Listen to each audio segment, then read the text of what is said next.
everyone, welcome to the channel. My name is Cisco, and I'm going to be talking about Final Fantasy VII Rebirth. I wasn't planning on making this video since the game's been out already on PlayStation and it's just been a long time. And so I wanted to enjoy the game for myself and not have to put pressure on making any content and just enjoying the game. But I enjoyed it so much that I just found myself saying like, you know what, I really want to talk about it and just give you all my thoughts. In this video, I'm going to talk about the game and how it performed and what I thought about it, especially of the endings. But I'll do a separate video on just the endings and my thoughts and theories and where it's going. And I'm not going to include it in this one because it'll just be a really long video. And I will also be doing a video on Jessie Raspberry. So please like and subscribe so you can catch those videos.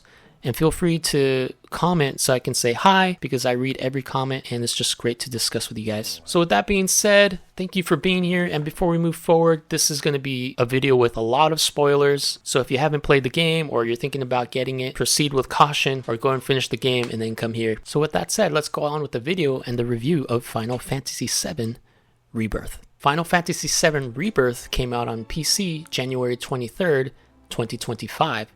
And it's developed by Square Enix. The game starts off with Zack Fair carrying Cloud into Midgar. Midgar is still in a state of confusion after what happened to Reactor 7. The news is covering the events, and during the events, you can see Avalanche unconscious being carried out by Shinra forces. Zack happens to be watching the TV and ends up seeing Aerith, and you know this dude's been looking for Aerith, so he quickly drops off Cloud and goes on to save her. He's able to save her, and finally there is a reunion with Zack and Aerith, although she's unconscious, and he's able to just enjoy the moment finally being with her. But that is just the beginning of the confusion that happens within this game, because in the original, Zack Fair is dead, but now he's not, and him and Aerith used to be a thing, and now he just saved Aerith in this timeline. Is she gonna wake up? So what's gonna happen? You know, are they gonna be together? Is Cloud and Aerith not gonna happen? And again, this is just the beginning of this game. I didn't play the OG game, so there was a lot of things that were happening that really wasn't understanding. But overall, the game was really fun. The combat was more the same of Remake. It was just really good. The cinematics were really good. There were some of the best cinematics. Even the ending was one of the best cinematics I have ever seen in a long time. Now with Zack alive, the game introduces different timelines and things that are happening, and so there's a lot of confusion, and that's why I'm going to do a separate video and just kind of give you guys my thoughts on what's going on. But as far as like gameplay, I really enjoyed it. There's a big open world and a lot of places to visit and a lot of things to do. There's a lot of mini games like Queen's Blood, which is like a card game. Not as good as Gwent, but actually it's pretty decent and fun to play. The combat again is a lot like Remake. It was really fun. You get used to the materia, and since I haven't played it in a while, I had to get used to the materia and figure out what things do again. They added this whole skill system where they call them folios, and you basically, the more folios you collect, the more points you can have to add to your skill system and just add different skills and abilities to your characters. A new thing that I'm a huge fan of is synergy. Synergy is basically buddy combos. Like you can do a combo with Aerith and Barret or Cloud and Aerith, and you're able to basically extend stagger durations and do more damage. But also they're just super fun to see and they're cinematically well done. I'm a huge fan of these things. There's a game that I played called Trails of Cold Steel, and that one's a turn-based game, but they also had these type of things where you would have one character defend and take the hit for another character depending on what their affinity was with each other. So I'm a big fan of these synergy things and these character companion combo attack things. I just love them, and I'm glad and I hope to see them moving forward. Again, the areas are big and there's a lot to do. At first you'll be on foot, and so you'll have to travel along and do some missions, do some basic fights to kind of level up your characters and get used to the mechanics. And then Chadley will be there, which is an AI that lets you do these big monster missions to level up your characters, but also gain materia and fight bosses in an AI setting, kind of like a VR setting. But like I said, there's a lot to do. Once you get on a chocobo and you're able to run around and faster during these open worlds, because you're able to get to these locations and unlock them and fast travel to them. And again, the amount of content could be overwhelming, but I always welcome more content, especially in RPGs. There's a lot of mini games. There's mogul mini games, and those were the ones I hated the most actually, because they were just very annoying. And I felt towards the end, even in the beginning, the rewards weren't that great, but towards the end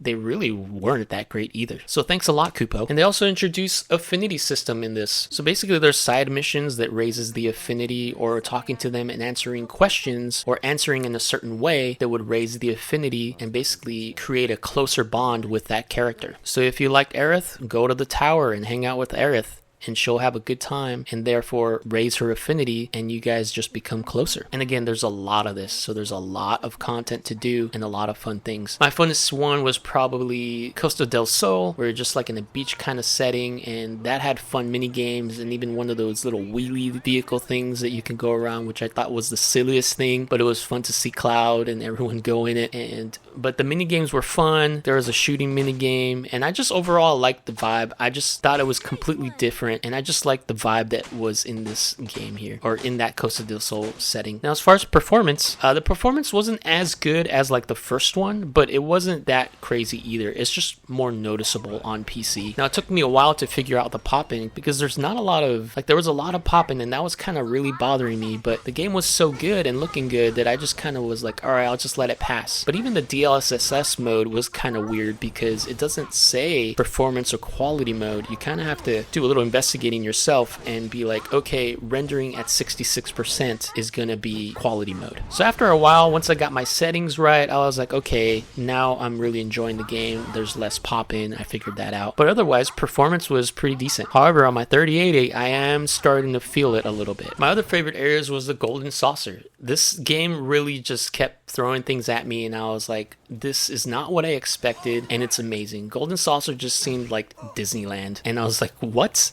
Like, we get to play these mini games with our favorite characters and have fun in this setting, and it's just like, okay, what's going on? And so it was just a good time in this game. I had fun. The companions were great. This time you're, again, just getting to know them closer. You get to know Kate Sith, and you get to figure out what's going on with that character, and it has like a Scottish accent, so that was really fun to see a cat just kind of talk to you that way. And not to mention, you get to a certain point where you're able to ride a buggy, a car, instead of a chocobo, and I was like, what is going on? They give you a car? This is cool. And I was just like really starting to just fall in love with this game. Now, the game is so big and so vast. I wasn't planning to 100% everything, but I think I did all the regions and maps. But once we got to a certain point, I was like, man, I'm kind of like, I want to get done with this game. I want to figure out what's going on and what's happening. So as far as like the story, I found myself stumbling into one of the greatest love stories out there. Reminded me a lot of Kate and Leopold, which is one of my favorite romance stories to watch. If you haven't seen it, I highly recommend. It's really good.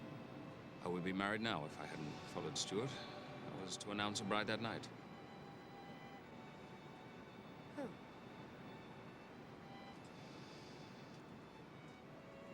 I don't know. Someone. One of them.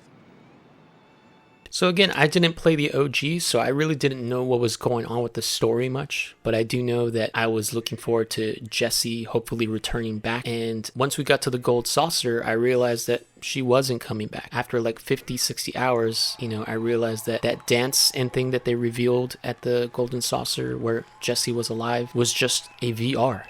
Damn. She was a star.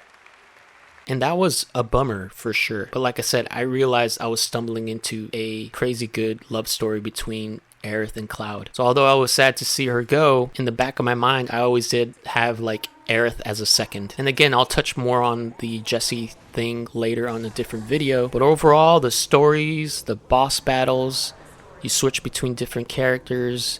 You're seeing what these different timelines are doing. And let's not forget, like, even though I didn't play the OG, I heard through friends, I knew that Aerith died in the original. And before you get to Aerith's scene, you start to see that Sephiroth is starting to control Cloud in some way, having an effect in his mind and his actions. To one point, pushing Tifa off and almost killing her. But she ends up being eaten by a monster or a weapon, and she just falls into the live stream and is just kind of like, what is going on? And again, I don't want to talk too much about the story because it gets really long and I spent a lot of time, but Sephiroth is trying to control Cloud, and there's this black materia and white materia, and Sephiroth is trying to find the black materia because he can cast Meteor and he can just do bad things with it. And so Cloud and the crew are trying to find it before him and basically keep it away from Sephiroth. But again, Sephiroth uses Cloud, and there's this big giant struggle, and it's like, Cloud, what are you doing? And Cloud ends up giving the black materia to Sephiroth. And in this moment begins one of the most beautiful moments where, you know, Aerith takes it and it's like, hey, whatever happens, Cloud, I'm here for you. Cloud gives it to Sephiroth, and it's just kind of like, dang, Cloud, what happened to you, bro? And so the Whispers are attacking Aerith, and she's about to fall. And in that moment, Cloud gets his flashback of that's how he met Aerith, and he snaps out of it, and he runs and says Aerith, and Aerith sees the real Cloud, and she says Cloud, and it's just so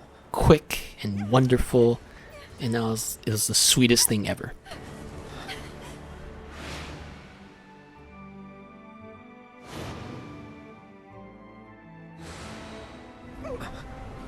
Aerith!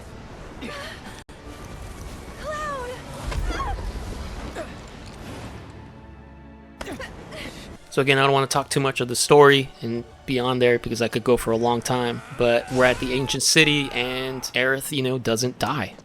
Or maybe she does, or it's both. You know what I mean? It could be two timelines at the same time. And this is why I need to do another video just talking about the story and stuff like that. But I was just like, what? Like, what's going on? What's happening? I was happy, of course, that she was saved. And I don't think anything's canon, but I'm definitely feel like I'm witnessing one of the greatest love stories ever. And I am here for it. But again, I don't want to make this a really long video. I just wanted to give you my thoughts, my impressions on what's going on. But overall, this was a fantastic game. I don't know if I'm still dissecting, like things are kind of getting better and better as I look into the lore and look into the OG and whatnot, because I think these first two were the most spoilery thing to avoid, and now that it's over, I don't mind looking into what's further, because I mean, at the end of the day, it's kind of like, yeah, there's a bad thing happening, but usually we beat the bad thing in these games, you know, that's why we play them, and not that there's anything wrong with a sad ending, I don't mind them, but in this situation, I'm really hoping something good happens. But again, we'll see what happens. We're gonna get a lot of answers on the third one, but overall, this was such a good game, so fun. I stumbled on just a really good love story, and I really just enjoyed the gameplay, and of course it wasn't perfect, but overall I thought it was great. And yeah, so that's the video. Please like and subscribe, and until next time, happy gaming.